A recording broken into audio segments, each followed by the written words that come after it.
Between 1801 and 1805, eminent Scottish botanist Robert Brown sailed as a naturalist on board HMS Investigator, completing the first circumnavigation of Australia.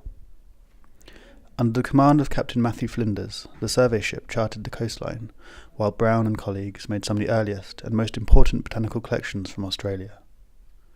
These collections, including more than 2,000 species, around 1,500 of which were new to science, provide a foundation to our understanding of the Australian flora. Indeed, Brown has been hailed as the father of Australian botany. In addition to an important natural history value, Brown's collections also tell a human history, a history of many characters. For example, a number of Brown's specimens, such as his Banksias, are associated with the much-admired paintings of Ferdinand Bauer, who travelled as an artist on board the Investigator. While the genus Banksia itself bears the name of Brown's patron and fellow botanist, Sir Joseph Banks. However, much of the human story of these specimens is more tangled.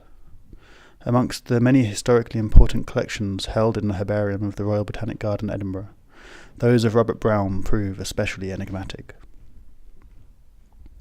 The herbarium holds more than 5,000 of Brown's Australian specimens, exhibiting substantial variation in labelling, annotation and mounting. Understanding the history of the collection and links between specimens held here and elsewhere is of vital importance, underpinning their value to modern botanical scholars.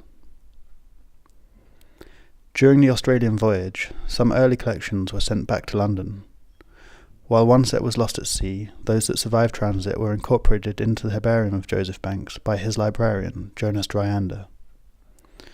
The rest of Brown's collections returned to the UK with the Investigator in 1805, and were initially kept at the house of Joseph Banks in Soho Square, and later transferred to the British Museum.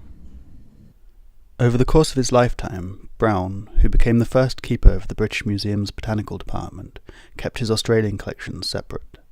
On his death in 1858, management of the collection passed to his successor, Joseph J. Bennett. Bennett created a number series for the specimens. However, to this day there is no clear agreement on the meaning of these numbers. When Bennett himself died in 1876, he left instructions for the redistribution of Brown's collections. While specimens were sent to many herbaria, the main recipients were the British Museum, Royal Botanic Gardens Kew, and here at the Royal Botanic Garden, Edinburgh. Between 1878 and 1882, Edinburgh Herbarium record books indicate the receipt of 6 separate batches of Robert Brown specimens. However, with no associated inventory, mystery surrounds the provenance and connections of the collection held by the herbarium today. Many different hands have left ink on the labels of this collection. Could deciphering and identifying handwriting help illuminate the history of these specimens? Brown's own rough scrawl can be seen on approximately 900 specimens, while the distinctive flowing handwriting of Daniel Oliver is present on many labels. Oliver worked as a librarian at Kew and later became keeper. His handwriting suggests that this set of specimens must be among those that passed through Kew before making their way to Edinburgh. Some confusion is found in specimens bearing the neat, slanting script of Ferdinand von Muller, founder of the National Herbarium of Victoria. In these cases, it is likely that Brown has been mistakenly identified as the collector instead of von Muller, who made significant botanical collections in Australia, though he was active some decades after Brown.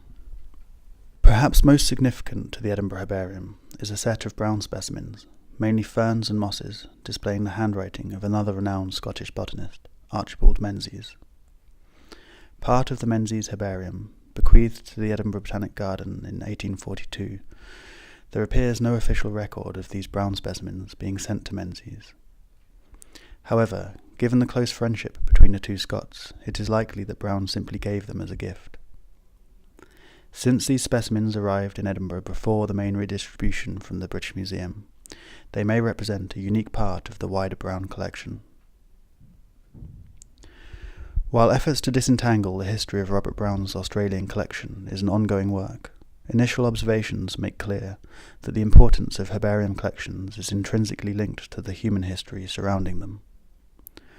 All those coming into contact with specimens, from Brown himself through Joseph J. Bennett, Daniel Oliver, and Archibald Menzies, to modern scholars and herbarium staff, leave a trace on these collections and our understanding of them. With collections now digitized and openly accessible, a wider audience is able to interact with the specimens and add to their story.